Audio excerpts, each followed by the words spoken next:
The truth which no one is telling is, or everybody knows, nobody wants to speak. And that's the one we're going to talk about today. I walk to university every morning. There is someone hiding in the building throwing eggs on my legs every morning and yelling, F Chinese, go back to our country. If there was a pill that would have enabled me to shed this, I would have. My mum and dad had no answers. They only found out about racism when they came to England. So they didn't have the answers to support me. In my mind, I thought, if I sound Afrikaans, there will immediately be a thought of, oh, but you were the racist people, like you were the people that oppressed people, you were the Apartheid people, so what can you possibly tell me about inclusions? I was able to take that risk, knowing families in the back, and being decisive and failing. I failed multiple times, but knowing families there, and then I was taking risks without knowing I might fail. So I was just doing things just because I wanted to do. This is a bit of a tricky or a challenging panel conversation in terms of the title. It's called Race, Privilege and Intersectionality. And I think the truth which no one is telling is, or everybody knows, nobody wants to speak. And that's the one we're going to talk about today. I want to start with everybody. We want to tell a story which will, in a way summarize the intent of this panel. Race and privilege is typically not talked about in good company or bad company, either ways. But I think it's good for us to know where we are coming from. The more we know each other, the better we understand. And sometimes we can have fun also with race and privilege as well. We can make jokes amongst friends to each other, and we can, it can be funny as well. But I think to start with, that has to have been given that seriousness, the acknowledgement that it deserves. I want to start with Maggie. When we were discussing having our conversation together, I want you to share that as a young Maggie when you were in the UK and your experience going to school. And that's a very touching story when I was listening to you, and I could not understand or fathom that part of your growing up. Can you please share that? Thank you. First of all, apologies, my voice is a bit, usually louder. Spoke whole day speaking yesterday at different events. That's the voice today, but that's okay. So I grew up in China. I went to England, did my study when I was a teenager. And for a period of time, when I walked to university every morning, there is someone hiding in the building throwing eggs on my legs every morning and yelling, F Chinese, go back to our country. So as a teenager who grew up in China during the open reform period of time, you were kind of, quite spoiled, put that way. And I never thought about race identity until that moment, because I started thinking, why? This person doesn't even know me. Why I'm treated that way? So that's the moment I start thinking about these big questions, race, identity, and this issue we face in society. But now looking back, I think these were powerful moments. Why? Because one, build up my resilience, and two, because I walked through the rain. I want to hold up umbrella for others. And that's why I've been taking some initiatives, the master story that Tanya mentioned, and also the inclusive leadership program we're running soon, commencing on 6th September. And in my classroom, I teach diverse background students coming from all different places in the world, and I encourage them to speak up. And we talked about speak up in the previous sessions. One thing which the book focuses on is people's willingness to express. Mm-hmm. So now I wish this young Maggie in England at that time could spoke to someone, could speak up, could say no to things. So I'll pause here and I'll continue in a minute. Thank you. Colin, I want to also give you a bit of, I think we have a bit of a London going here, a bit of a context of as a young man growing up in a working class environment. And then one word which you used, which resounded with me very much, that you said, growing up and as you grew up, there was no hope. And can you contextualize for the audience in terms of why did you conclude as a young man with all the power and energy to do everything what you want to do, to conclude yourself or call yourself as I don't have any hope? Good morning once again, everyone. again, a privilege to be here. And yeah, that was a really interesting conversation that we had, Dev, and it allowed us to precursor this conversation. And Maggie's little intro there about London mirrors mine in many ways. So my parents came to the UK in early 60s. So I'm the result of a first generation born to migrant parents. So who were working class, as Dev said. So throughout my formative years, the most important years as a child, and I think those who are parents, if they've got young kids, will understand the importance of that nature, nurturing, safety, which I never really felt growing up in the UK. It was toxic. It was the Thatcher years, if anyone remembers our infamous leader from that time, and the reforms and changes that she was initiating meant there was a lot of discontent within the country. She was shutting down industry, and like Australia even now, it's about they come over here and take our jobs, which was the narrative back then. And the easy option is to look at those who are different and to blame them for their ills and for their shortfallings. So racism was massive. And I would say every day of my school life, I faced that. And what does that do to a child who's in need of that nurture? And I think what I shared with Dev was about, I went on a trip with a youth club in my council estate, which is like a Holmes West type of thing. And the thing about that trip, it was my first time that my parents allowed me to actually go anywhere for overnight. So this was going to be a 5-day excursion to the coast of England. And when you live in London, it's like this concrete jungle. And so the escapism, the pictures that you create around the ocean, which was in fact the English Channel. So, but at that time, it felt like, this amazing place. So yeah, we went, and young people full of excitement and everything that brings with it. And we stayed in an area where there was an army base.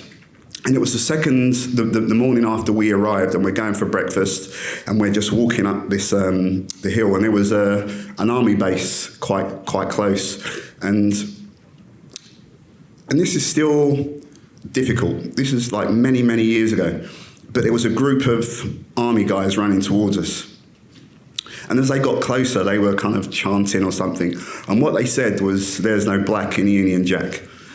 At that point in my life, I was pretty aware of the colours of the Union Jack, because this was the thing. There was a far-right organisation called the National Front and British Movement that would do marches and stuff like that, and it was frightening, skinheads. So it was pretty confronting, where you had to... My Jamaican heritage was useful because I ran. I got used to running, and I'm glad. But yeah, so that kind of destroyed that whole trip, and to cut a long story short, I got home after that trip, and I said to my mum, I wish my skin was white. If there was medication at that time that would have enabled that, I would have taken it. If there was a pill that would have enabled me to shed this, I would have. My mum and dad had no answers. They only found out about racism when they came to England. So they didn't have the answers to support me. So I was left in a mire of what do I do without an answer, without the comfort, without the reassurance of... I had to figure it out myself. But I'm fortunate that some good things happened in my life after that. Thank you for sharing. Thanks a lot. Very powerful story. I think I want to let you take a moment before we go to Tanya. It's just very marvelous the way you have shared the story with us, and we are glad and honored to be listening to that. I want to switch bit gears to another continent, Africa. I want you to tell us a picture when you are engaging with a tribesman, And can you tell a story around the first or second interaction when you felt the stark difference, or did you feel similarities? So can you talk about not just a victim or a victor story, but the first or second or third engagement where you felt connected and felt disconnected at the same time? Could you please? I will introduce myself as the Anglo-Saxon woman on the race panel, if I can just, call out the elephant in the room. I came from South Africa, which is where I was born, but lived in various different countries since. From my mum's parents came from Germany and my dad from Dutch heritage, so that's a bit about my background.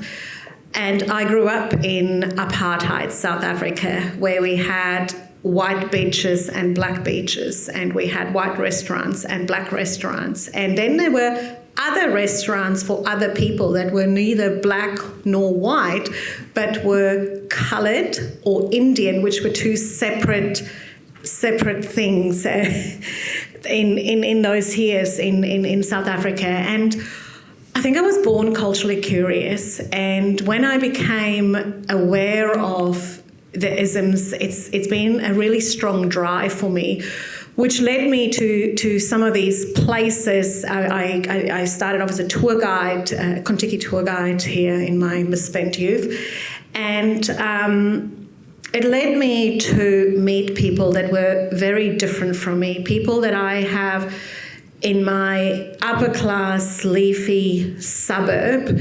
We had staff like everyone else that I knew, but that was my exposure. And suddenly we went into tribal villages, and I saw poor people. And this sounds like a terrible thing to say loud. I did not really understand what that even was, because it was simply not the world that I grew up in. And I was incredibly curious to learn more, which was how I connected with, my first adventure was staying in Soweto, which is the biggest black township just outside South Africa. And I wanted to really learn about those cultures that were so different from mine, to go and educate other people that look like me, to share with them some of those experiences and to bring that human connection. But there were so many things that I probably didn't understand or expect probably at the time. From the house in Soweto where I stayed with a family, for example, had one running tap that they shared with the house next door that only had cold water. They didn't have any other running water in the house itself. So the family graciously gave up their living room for me. It was only a 3-room space where I slept on a blanket on the floor. And they were incredibly gracious in taking me in and taking me around and introducing me. But there were so many different new things to me, from colours to smells. But the hardest thing to see was becoming aware of people that were just so incredibly different from everything that I grew up in. And maybe adding to that, then later staying with a Maasai warrior and with a Zulu king and leading some of that. There were different greetings. There were there's so many stories that I can tell from how things were just absolutely different. And I think it's become part of my core of really who I am, is to embrace difference, but to share with others on how difference is not wrong and how we could connect through those stories of difference. Thank you. I want to, so these are stories of pain, and we don't want to just talk about things which have had a negative impact, but these are stories of resilience, the stories of impact. And I can see a trend in all the careers here is how much ever segregated or marginalized you might feel, but you have come up not because of the skin color or the race or what you are. You have come up only on one thing, because you were good at it. You were good at what you were doing, and naturally the good comes up eventually with merit. And then I want to go to Colin on that. I think sports is a naturalizer. Sports equalize everybody. If you are good, you are there. If you're bad, nothing would work. So I want you to tell the story of not just the one is you have told initially, but talk about how has sports or hockey for you has equalized you amongst unequals, what you thought of before and after? Yeah. So this is the good stuff. We've had the sad stuff, but this is the good stuff. So a part of that journey, very, very quickly after that, in the same youth club, there was a new youth worker that started, and this guy, he was articulate, he was tall, he was fit, but most importantly, he looked like me. And that was the first time I saw a representation of someone that I could build myself to be. And he was a coach in this hockey program. So it was inline hockey, so it's like ice hockey, but you play on inline skates. I always say that this sport changed my life completely. It showed me leadership, it showed me understanding, it's acceptancy, winning, losing, being humble in defeat and gracious in victory. And all these things developed me. And I didn't really understand it at the time because the other barrier that I faced was being dyslexic. So schooling then, we didn't have equipment to help with my literacy and numeracy. So my barriers to success wasn't going to happen. I was never going to go to university. I was never going to get any additional tertiary education. So my defined career was going to be in a factory or something like that. But this exposure to a version that I could be, whilst I didn't know it at that point, everything that I was absorbing through this hockey and playing for a successful team in the UK that ultimately led me to playing for Great Britain and travelling to different parts of the UK and Europe and North America and all over the place. Very, very fortunate that allowed me to start seeing the world, to start seeing difference and understanding. But I think internally I always had that empathetic, compassionate nature that was always going to direct me into something. And it did. And, just life has its way of just putting things in front of you. And every single person here has had opportunities to take a leap of faith occasionally. In society, most of us don't. Most of us let that go past. I always relate it to buses. Oh, I'll get the next one. It's not for me. I can't possibly do that. Setbacks and disappointment didn't define me from that place in time, and it's led me on an amazing story. I always say that I'm the luckiest person that I know, apart from Henry. I think we're both as lucky as each other.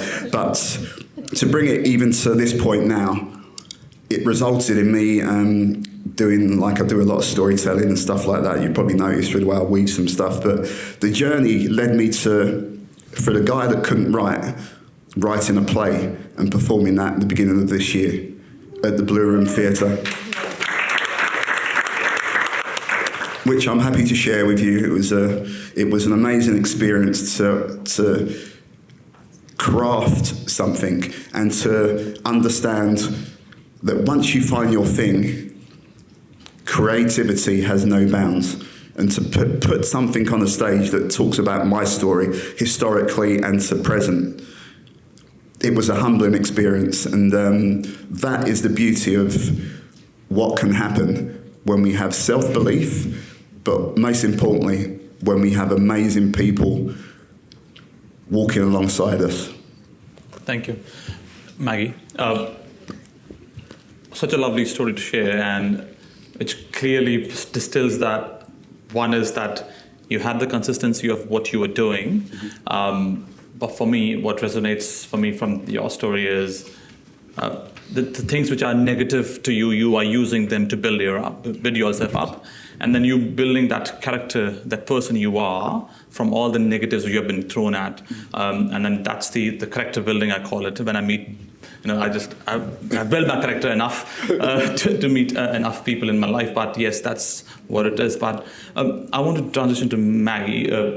In our conversations, you talked about, you started the story of, which is the disputes happening or people are saying things to you.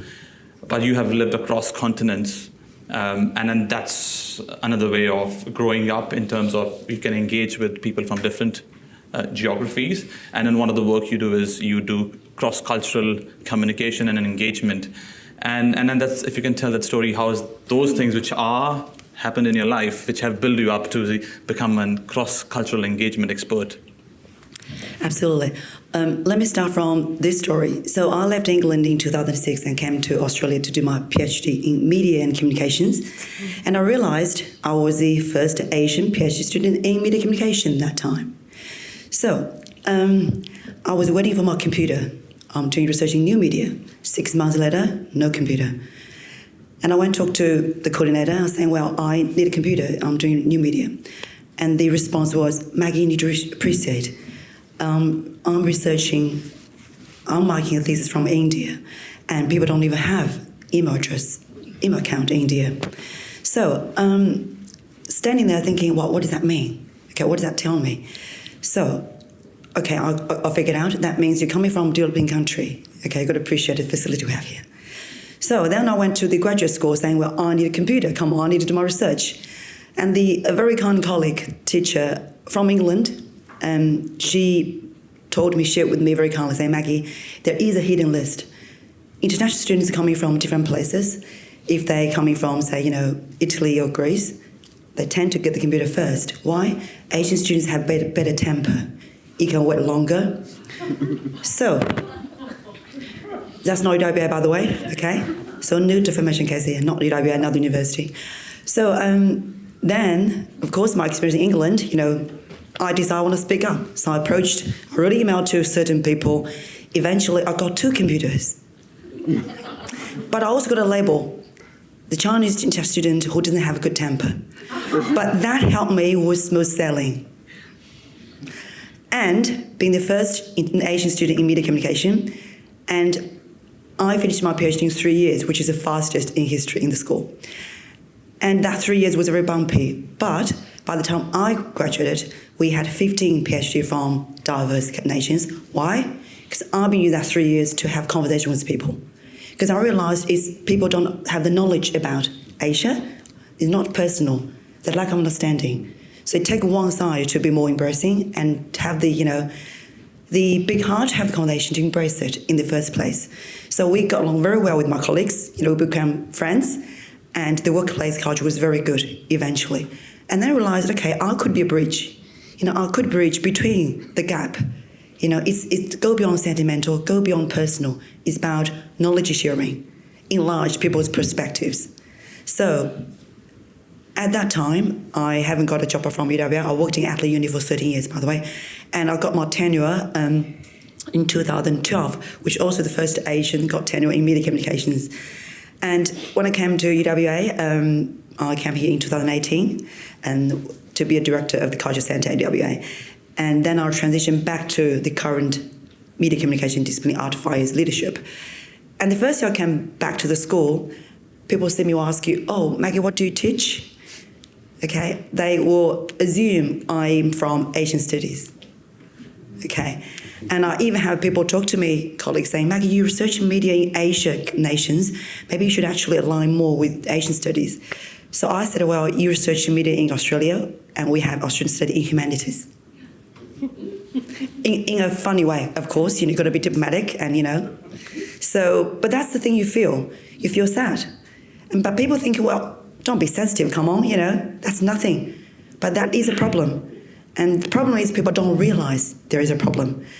And for me, the passion that I had to have my Australia story is I think we need to have a platform to tell these stories from migrants, particularly first generation, all of us, how they overcome obstacles, how they build up the resilience, and to help the future generations, to build up their resilience and also build up their career in a modern cultural nation. Thank you. Tanya, I also want you to share a story around from resilience challenges to the skills or the talents you have built across and the learnings which you are using in your work, but in terms of broad 2 or 3 skills which you have gathered across your... Sure. I want to start by answering that by talking about shame. And when history-wise, when I came from South Africa, I came from the leafy suburbs with staff, but I was working in diversity and inclusion. I also come from an Afrikaans background. Now, if you understand anything about South African history, there's two groups of white people in South Africa. There's the white Afrikaners, and then there were the British that were involved in the British War at the time that came over in 1652 to the first British to South Africa. But I came from an Afrikaans background. Now, I married a man who was also white, but from an English background. And when we got married, various friends stopped talking to us because it was not really done. Those were the groups that fought one another historically. Even though we were the same skin colour, we were still enemies. And many Afrikaans people refused to speak English even if they could, because everybody had it at school to make that political point. So when I came here and worked in diversity and inclusion, it was incredibly important to me that when I open my mouth and use my accent, that people don't recognise it as an Afrikaans accent, because there's quite a distinct difference between Afrikaans and an English accent. And I worked incredibly hard because in my mind I thought, if I sound Afrikaans, there will immediately be a thought of, oh, but you were the racist people, like you were the people that oppressed people, you were the apartheid people, so what can you possibly tell me about inclusion? So it took me a while to really work on my own identity and be proud in who I am and where I came from. I remember standing one day in Subiaco. We went to the theatre, and it was a South African comedian, and there were a lot of South African Afrikaans speaking people. And I was waiting in the queue to buy my parking ticket, where they all were talking Afrikaans to one another, and at some stage they couldn't figure out the machine, and someone turned to me and I said, let me show you how to do this in my best non-South African English accent. And as I turned around, one of them turned around and said, oh, these Australians, blah, blah, blah, about me. And it was one of the proudest moments in my life at the time, because yes, I've nailed this accent thing, and they don't know I come from a suppressive apartheid thing. And it was a silly part of my identity that was important to me at the time, because there was some level of shame. And I think when we talk about this, people shy away from the courageous conversation and the discomfort that it sometimes brings. And you often hear people of all colours and backgrounds say, oh, I'm not racist, and then it often followed by a but or a and or and some other story as well. And like Maggie and many others in the room, I've lived in lots of different countries where I learned different languages and had to get used to different cultures. And I think it bred some level of resilience into me as well. And the leadership lesson from that, I think, going back to Dev's question, is to really embrace your own identity. Understand who you are, understand what your own biases are, understand your own preferences, because unless you do that and know deeply down who you are and where you come from and what kind of potential shame or guilt or hang-ups you bring into the world, unless you understand that deeply, how could you possibly help anybody else and engage in a deep conversation? Thank you. Such a powerful story. I want to shift a bit of a gaze to talk a bit more about privilege. And I want to start with mine own. The way I define and the way I see privilege, my first, probably biggest point of privilege is I was born in a family of 4 generations of armed forces, and there was structure, and there was discipline, and there was kindness in the family, and there was a heritage which came to me. And I was born in a large family, which means I had many people to love me. I had my parents and aunties, uncles, grandparents on both sides. So that was one of the very significant privileges, that I was loved by many growing up. And then another privilege is to have both parents across growing age. That is privilege. That was so to have stable home for little kids as growing up. You don't know what's happening, anything, but you get that stability as a young boy.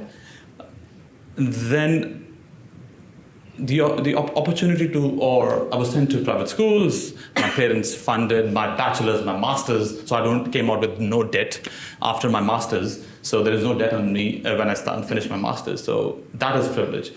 But I think the biggest privilege I had was when I was in year 8. And I was in private school, and I said, Dad, I want to play soccer. And the best coach in town is in that school, and which is all boys school. So I took a decision. So I was driving the decision at year 8. I said, I want to move to a different school.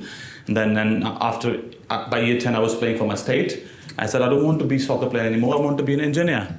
So he said, I said, what do you do now? So I need to go to a different school because they are more academic. This is sports school. I need to go to a different school. Then I moved to an academic school. And then I said, oh, Daddy. Then I went to the best engineering college in the northern part of the subcontinent. And then I said, I don't want to be an engineer anymore. I want to do an MBA. so my dad said, okay, let's do an MBA. So I was taking I took all my decisions from year 8, but the biggest piece is that I was able to take that risk, knowing families in the back, and being decisive and failing. I failed multiple times, but knowing families there, and then I was taking risks without knowing I might fail. So I was just doing things just because I wanted to do. And my parents have never pushed me to one direction. You might assume a brown guy engineer, but no. But I wanted to be engineer because I was good at maths. So I want to get Maggie to start. I want you to share your privileges or your story of privilege, and how do you feel privileged? Thank you. Either ways. Thank you. I've been reflecting on this question. If we talk about opportunities living overseas, I think that's limited. However, I think, first of all, the privilege I had in my life is education. So mom and dad didn't plan to send me to England. I mentioned I grew up in China, the open reform period of time, where Western literature, Western, ideas is really flourishing at that time. And I was privileged to learn a lot of Western literature, and I fell in love with Jane Austen's novel. So I said to mum and dad, I want to go to England to study. So mum and dad supported, and they paid for my fee, of course. It's not cheap. So I think I'm privileged that I had education in England, although the experience, was negative overall. However, I think if I ask me, do I regret it? No, I'm glad I took on the journey, because that's the journey empowered me. And that's the journey made me realise I'm stronger than I thought. I'm more resilient than I thought. And in that sense, I'm privileged. Why? I think empowerment is privilege. And I had the chance to work in the area I'm working now, and I have this privilege to create spaces for others to be heard. So in that sense, I think I am privileged. I'll pass the microphone to Colin. Yes. Your privilege story is fairly, the thing which you felt initially as a young boy, that, the identity of being English, and then trying to think about Jamaican or being English, and how has privileged, played both ways for you? Well, for a long time it didn't. There was no privilege at all in my life, so that was clear. As I said about my defined life and role, where I was going to live, what I was going to do, and my outlook was going to be very limited. But again, good fortune that allows me now to sit here and say I have immense privilege. And when I was really playing with this idea, and when it really kind of sunk in, because for a long time people have, not just me, but people of different backgrounds or experiences, I used to think that mine was the hardest. I've done it, no one, I would say, well, compared to me, you haven't had it as tough. But then I got to thinking about how that hierarchy of trauma sits, because there's people in my community that can brush this stuff off and get on with life. So when I was thinking about gender, LGBTQI, disability, think about all these spaces where there's experiences, and some greater than mine, some less, but it's how we carry it as individuals. And once I played with that thought, I was like, how do I use my privilege? And as we know, there's always the big, and I think you spoke about it earlier, Tanya, about the micro things that we can do instead of throwing millions of dollars into an NGO to go and save the people somewhere. My thing was, how do I use my privilege I'm fortunate now that some of the roles I've done in Perth, the privilege of being in Australia is immense for me, because it's allowed me to use my British Jamaicanness, because I sound different. I think the first part of the privilege is my name, Colin Archibald. It doesn't define me as an African man or whatever. So if I've spoken to people and they've never met me, they're assuming that there's a white dude coming to meet them. I think with the capabilities of Google, they can Google me and they can see a picture of me. But it allows me access, because as soon as I walk into a room and where you're from, how long you've been here, and I say like England, but I'm Jamaican, and I start to use Jamaica even more now. And then it's like the cricket, Aussies like cricket, and then there's football, soccer. So there's so many connections. And because we're so used to code switching, it's instinctive. If I'm in a space where I'm the only one of black person, it's not even a thought. I just go there automatically, and I can engage. And that's a real skill that has been developed because I had to. So my name allows me so much access. It affords me privilege, because I haven't seen the data on it, but I could assume that if I had an African sounding name with an accent to follow, I would be judged totally different in Australia by the masses. But it allows me a clear passage. And do I use it? Hell yeah. I kick down doors by using me as the vehicle of change. But the other part of the privilege is when I travel. And again, the privilege of being able to travel throughout like lots of Southeast Asia. I recently went to Africa for the first time. I got back 6 weeks ago, which was an amazing experience for a black man who's 600 years removed ancestrally from Africa. To actually place my feet on that soil was an experience that I can never forget. You know, I can't now unsee what I've seen. And it's played a lot in my mind about place and purpose and stuff like that.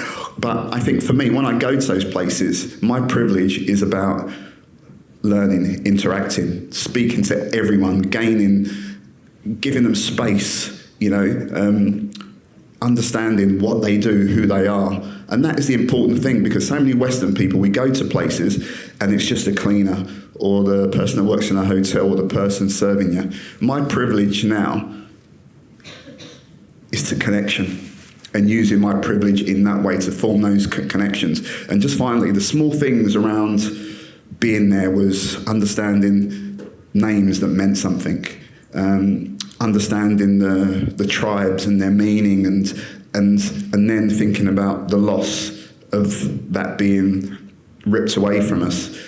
But the privilege lives with me, and I carry it. I use it positively, I hope, but at a real micro level is how I use it. Thank you. Before you start, I just wanted to add, the way I was raised, I was told in a different fashion, but not the word privilege, but capacity and capabilities. And the same skill set or capabilities are required to do good and do bad, equal good and equal bad. And then you have to make a conscious choice that whether you want to use those capacity and capabilities to do good or to do bad. And then you can choose your privilege the way you want to, and that's how you can target your energy. With that context in mind, Tanya, I want you to share your story. I was born into privilege. I was born white, and I was born by educated parents, and never thought that I would not go and study and get a degree. But I also had my fair share of trauma growing up. I had, in spite of being born into that privilege, my father was quite powerful and well respected, known by the community. He was a newsreader at some stage, so quite a public persona. But I also grew up with a lot of abuse in our household. Physical, the words were probably often worse. And my parents finally got divorced when I was 16. It was at least 16 years too late. But there was a lot of violence growing up, and there was a lot of unsurety, and there was a lot of having to find your own resilient self to survive above it all and become the person you need to be, because they were so busy in their own drama that there was no time to mollycoddle me and think about what my needs may be. So I left home at 17 and was on my own feet from there. And I knew I was going to study. I had no idea how I was going to do it. Started with a bank loan, a rather large one, and ate 2-minute noodles for about 2 years whilst I think in my second year I found myself a decent job so that I can actually afford to live in something slightly bigger than the shoebox that I was in at the time. It was literally a shoebox. You walked in and there was a cupboard, a wardrobe in front of you, and on top of it was a single bed with a little ladder, and there was a tiny corner where I could put a microwave, and I had to go outside to access a bathroom, and that's kind of where I started my studies. But I think because of my upbringing, I also then knew for me that education would be so important to possibly set me up. So it was a big part of my drive. And in saying that, now having a 15-year-old son, he is more than welcome to take on any education that he wants, but also not. There's not a part of me that now believes that you can't become the person you need to be without that education. But growing up, it was possibly the only privilege that I could hang on to that I thought would get me where I needed to be. So in a way, I guess the opposite than maybe the way that Colin grew up. But I want to also just bring a little bit of the other part of our theme in, and that's that intersectionality, a part for me that is much more important as my identity than my skin colour is my gender. And I want to acknowledge that as a woman, we also see the world differently and often get treated differently. And I think for me personally, that's been a much bigger part of my identity for me. And that does not mean it's the same for every other woman in the room, in finding that you sometimes have to shout a little bit louder, speak a little bit louder to be heard in the room. And I can see the knowing nods from the back as well. So we become, I can't remember the word that Maggie used, but disruptive, I think, was the word. I call it leadership skills where I come from, right? Being able to push for what it is that you want. But it's interesting that gender-wise, we often label that slightly different when a woman push. So I want to acknowledge that from an intersectionality point of view as well. And I'm also very aware that there's many other parts of me that is privileged, like my sexual orientation, for example. And the list goes on. There's a really long list. And I really loved Henry's quote this morning where he said, you can be marginalised and privileged at the same time. And I would like to say, and I apologise if anyone in the room feels offended by that, but I truly believe that each and every one of us sitting in this room are privileged simply for sitting in this room. Being able to be here, being able to take in this learning makes you privileged. It does not mean you did not have your fair share of trauma or a life outside of this room as well, but we are privileged in being able to be here. I want to pick from there. It's essentially, I strongly feel that for people in the room here, all of us have privilege, but it's not about people in the room, people who are not in the room, who could not make it here for so many reasons. It's people who are out there and living their life. And one thing which I can see across the stories is there are two stories one tell to oneself, is a story of being a victim or a story of being a victor. And the consistency here is that, how much ever victimized you might be, but if you are consistent and resilient and you believe what you're doing, and you are performative, you are good on what you're doing, you are a victor by the end. Yes, but you have to build a lot of character on the way. And then that's the two stories going parallel, a victim and a victor story. And I like to hang on to more victor stories because they are positive and they're going forward and it gives me more hope, not just for me, for my for my daughter, and then for my next generation to come on, and people around me.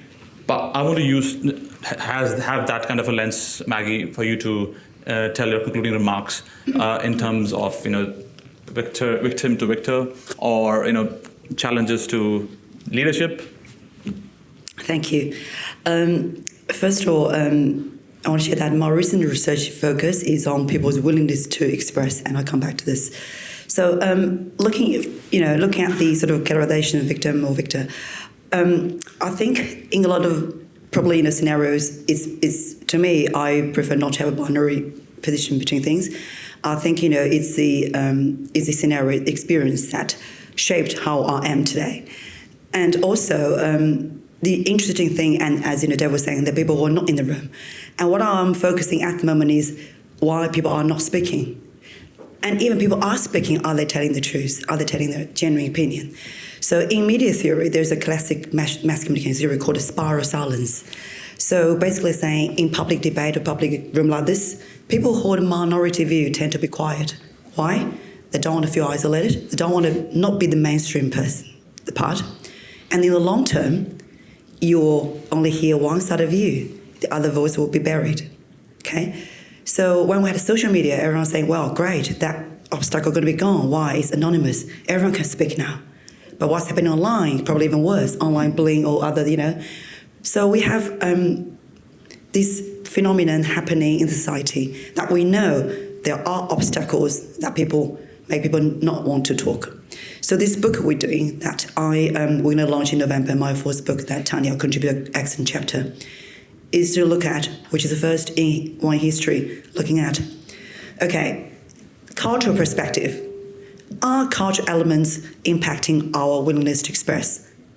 So we have 8 different chapter contributors from the world sharing the cases in their country on their social media platform. So to me, the cultural elements absolutely playing difference, right? People come from certain cultural background tend to be more just quiet, more compliant, don't want to pick up problems. Like for me, I experienced these many sort of issues or problems, and I think recently I only had this sort of power that I tell myself, sometimes we have to have uncomfortable conversation with either your line manager or the person you think there's within that power structure.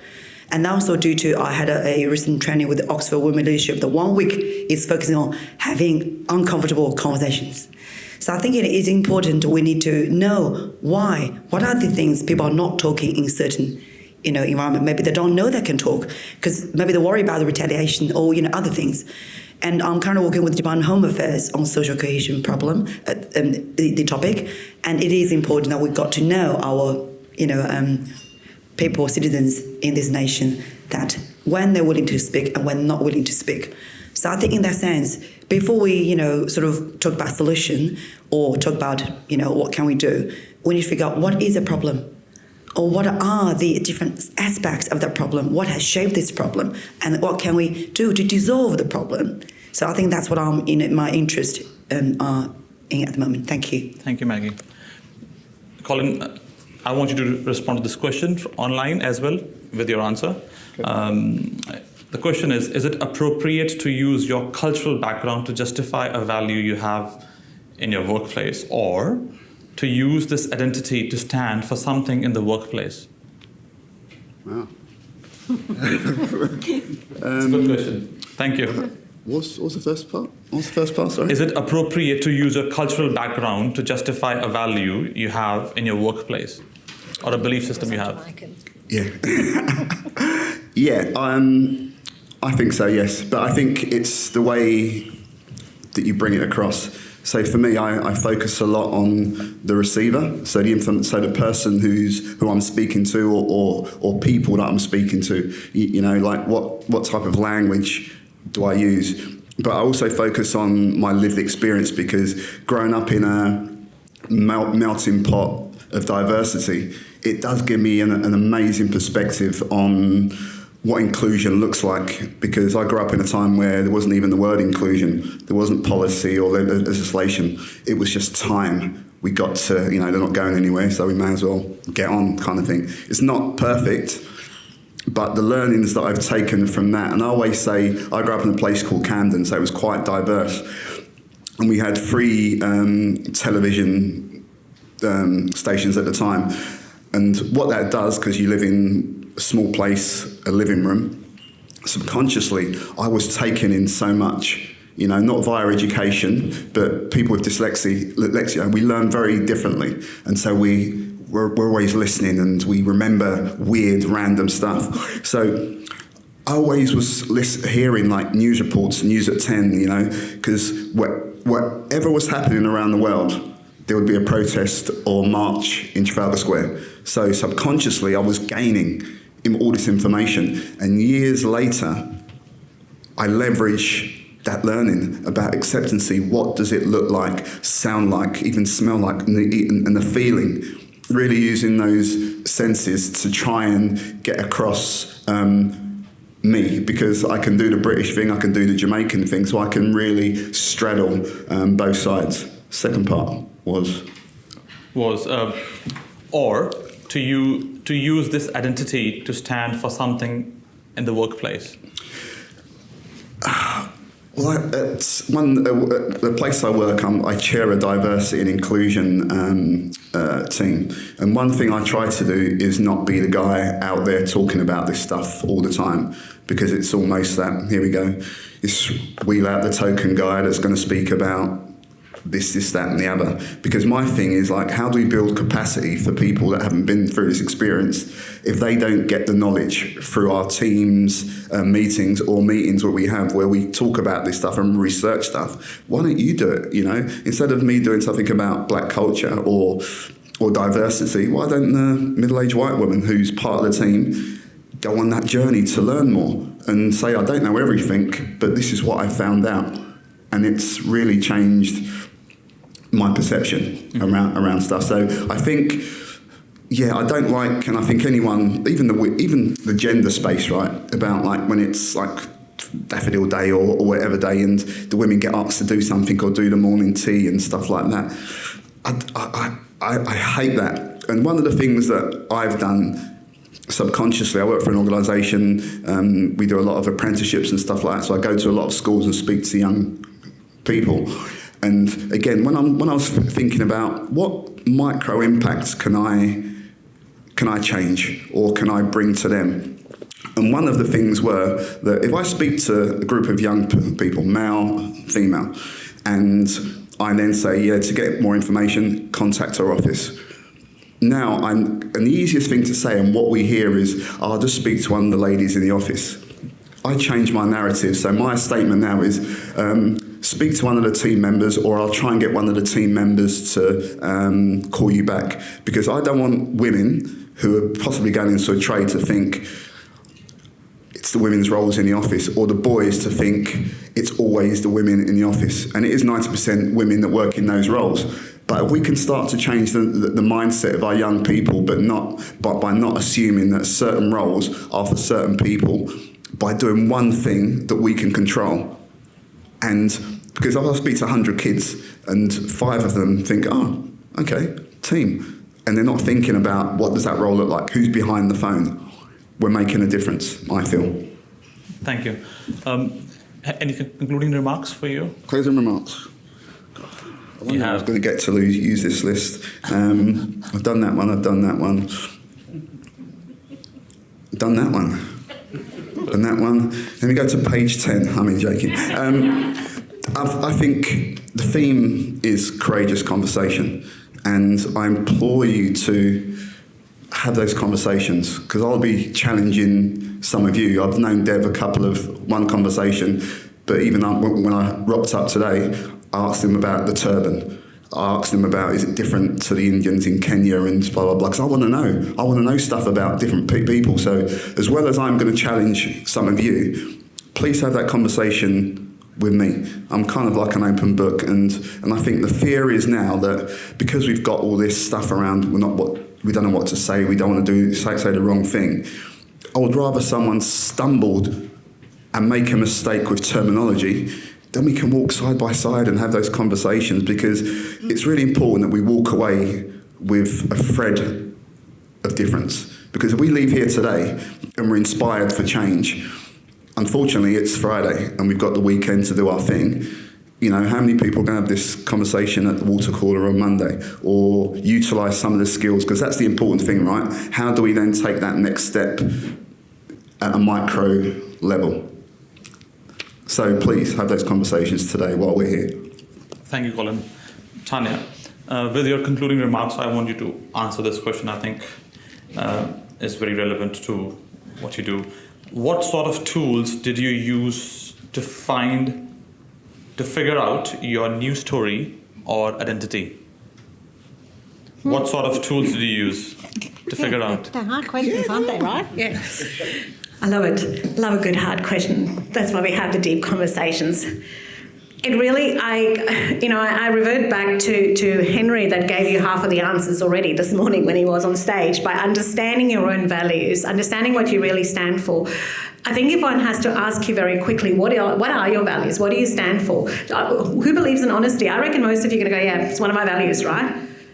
But let's drill a little bit deeper and talk about what does honesty really mean. When I worked as a tour guide in Zimbabwe and there was a Christmas bonus required to get over the border post, that was probably for many cultures not the most honest thing to do. But the option was sitting 8 hours in the sun under a tree while they unpack your vehicle or giving the $10 Christmas bonus and easily getting across the border. So I think sometimes we think we know our values and then when they get challenged, we realise, you may say my work's my most important thing, my family is, important, and that's okay, but not that important. And then something happens with your family and you go, oh, hang on, my values have just shifted. So I think that's the first point, is really, truly understand what you stand for. And I think we grow over time. Oh, I hope you grow over time. I hope you all grow over time and become a little bit deeper versions of yourself. But it does start by who are you? And I think that ties in very well with my closing remark around what's the stories that you tell yourself. Everyone in this room have a voice in their head. And that voice often tells you you're not good enough, you're not smart enough, you're too fat, you're too skinny, your hair's too curly, your hair's too straight, whatever that voice is telling you. Who's in control of that voice? You alone. And you need to figure out how to tune into that voice, tune it up, tune it down. And that takes a little bit of work. It takes a bit of stepping back and go, what's the narrative that I tell myself regularly? What's the thing that you regularly tell yourself you can't do it? And my favourite question to ask around that is, how is that serving you? To tell yourself, I don't know, what are you telling yourself? I'm not good at maths. How is that serving you? Can you be good at maths?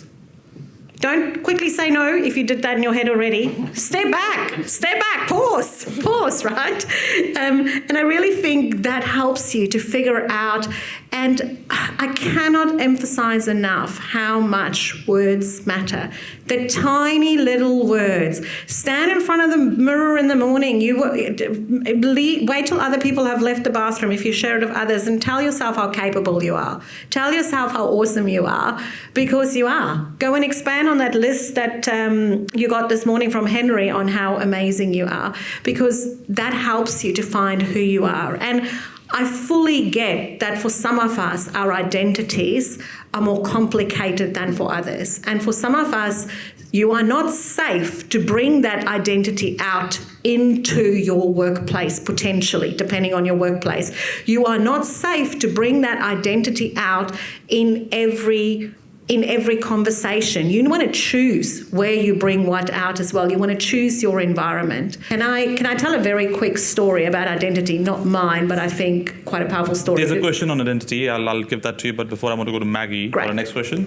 How do you help and inspire the next generation to break those barriers? Because I think one story you talked about that in teaching staff, you were asked to teach a subject matter which you never done before. But so how do you inspire? And I think that's a good very story to tell a narrative on how do you inspire the next generation to break the barriers. Okay, so how do I aspire the next generation. So a recent example is that I went to China for a trip in July, and there was a parallel summit on emerging leaders between Australia and China. With the Prime Minister went to China, as you know, during that trip. There was a parallel summit. And I was invited to this forum talking about the digital bridges between two nations. And the audience are students from our Group 8 universities in Australia and the prominent university students in China. And there was questions similar as this one, if for younger generation, if they want to play a role in bridging, the gaps and to lead more conversations and what they should do. I think the first tip I gave them was go beyond sentimental. And that's something I've learned myself. It's very easy to be sentimental, and you can be sentimental. You can, I had my collapse times during the very difficult times that I was leading a centre at UWA with a partnership between China and Australia. Geopolitical tension, extreme times. I got a phone call from media journalists every day. They had my mobile number because they thought I was a Chinese employee. So, and I was sort of, is this period I was starting to think, who am I, identity? How do I see myself? So I'm a Chinese Australian, but I see myself as a global citizen who pursue truth, live truthfully. So that's how I see myself, simple. So I said to my, to audience, look, before you label yourself, think who you really are. In my view, a decision I made when I was director wasn't due to I was born in China or I'm Australian. The decision I made because that was a truthful decision I want to make. I respect truth, factual. So I think, let's be, solve the problem from a technical point of view rather than sentimental point of view is important. Look at the facts. What do we do? So I think, that's tip one, sentimental. Go beyond the sentimental. And two, I have been providing free coaching for my students in the last decade. So students come to me, and my teaching evaluation has been 100% full. And because I'm doing so well, and people think, what have you done? What does Maggie do? Does she maybe buy presents for students? I don't. I think I put a genuine, I have genuine care for students. In my teaching evaluation comments, students think Maggie's the best because she genuinely cares about us. I do care about them, all of them, no matter whether from local or from overseas. I want everyone to have a good, excellent career journey in the future. So I care about their learning outcomes. So I put my time into it, and I'll find opportunity for them. So I think it's a daily behaviour that you present. People will see that and also inspire others too. So students in my class, they're becoming people who inspire others as well. So I see this as very rewarding to me as someone working in the area. So I think daily behaviour is important. And also from, what we say to what we do. In my experience, when I am seeking support from a certain organisation and there's diversity documents, there is agreement signed, but when it comes to support, it's not there. So I made a suggestion to a certain organisation saying, okay, let's move from convenience to commitment. Okay, it's easy to sign agreement. It's easy to, have a news article saying we are launching this, great. But when it comes to time, I need support of speakers or venue, everything, not there. So are we really supporting diversity inclusion for convenience or for commitment? Okay, thank you. Tanya, I'm going to come back to you. The question from online, and hello, can you hear me? The question is there a way to quantify the value, impact, or success of D&I? Sorry, of D&I. In D&I, yeah. And then you can tell the identity story as well, please. Sure. Absolutely, hell yes. As the academic on stage, or recovering academic, sorry Maggie, that I sometimes call myself as well. I'm not really in that world anymore. Absolutely, yes, we can totally. And I am, whoever asked that question, or for everyone in the room, send me that in an email and I will overwhelm you with papers, with all the data to that.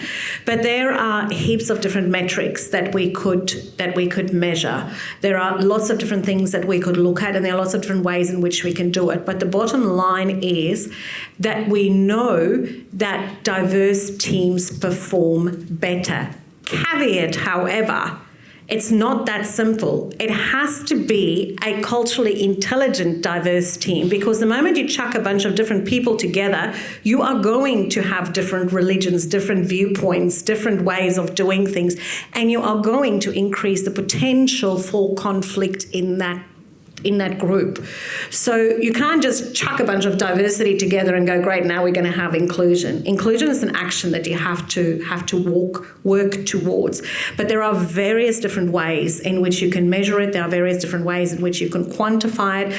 You can measure your own cultural intelligence as well. You can check in with where your organisation is at, and you can base it on, there's lots of, I know that ECU has a free model that you can use as well. But there's heaps of different models out there and ways to quantify it. The business case is out. The business case has been made. But it's also important to see people that's like you, because it's really hard to imagine a possibility if you haven't seen somebody like you that's in that position, whether that's the prime minister of a country, the boss at a company, or simply the person that's actually allowed to go out for lunch during your lunch break. Because if nobody else does it, you're going to be the person that go, you know what, our culture here is that I can't do it. So that's really important. I will briefly kind of go sideways on the story of identity. And I've attended an incredible talk last week Friday at Curtin University by a travelling professor who is Turkish born but currently based in the UK, who also loud and proud identifies as somebody from the LGBTQI community.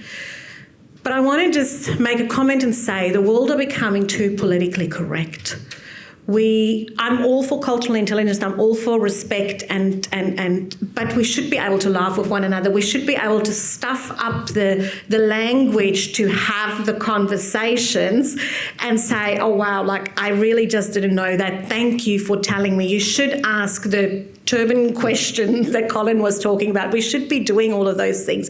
But this professor was telling us how they are now trying to bring the law back into Turkey to make it illegal for people from the LGBTQIA plus community to actually legally be not even married, be together.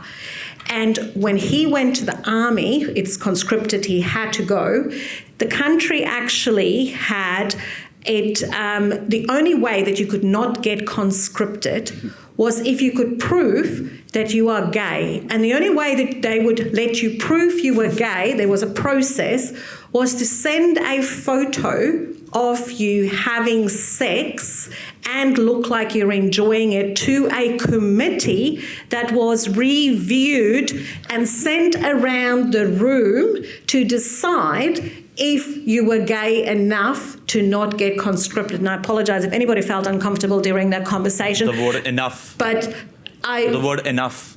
Correct. Gay enough. Well, that was for men. For women, if you said no to any advances from any male officers while you were employed with them, you were clearly gay and out as well. So that was kind of the rule. And this is something they want to bring back now. Now, can we just talk about how incredibly insane that is, how incredibly disrespectful it is? But I want to land the point here of you may not know what you don't know. There's a lot of things out there from people that sits in different intersections of where it is that you are sitting that you maybe just can't even imagine on how hard it is for them. Thank you. I have a few questions for the organisers. Listen, where's that gone? Before I go there, I'll go to Colin. Yeah.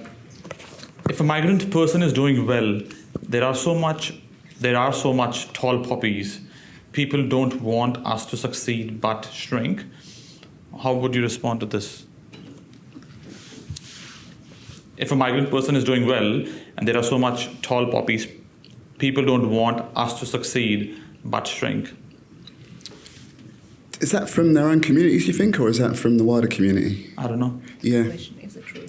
Pardon? It's a good question. Is it true? Yeah. I think within some communities, within my community, I think if I was in England, I'd be like, yeah, what's he doing? Why is he doing this? And I think culturally, because it's that suppression mode as well, isn't it? But I think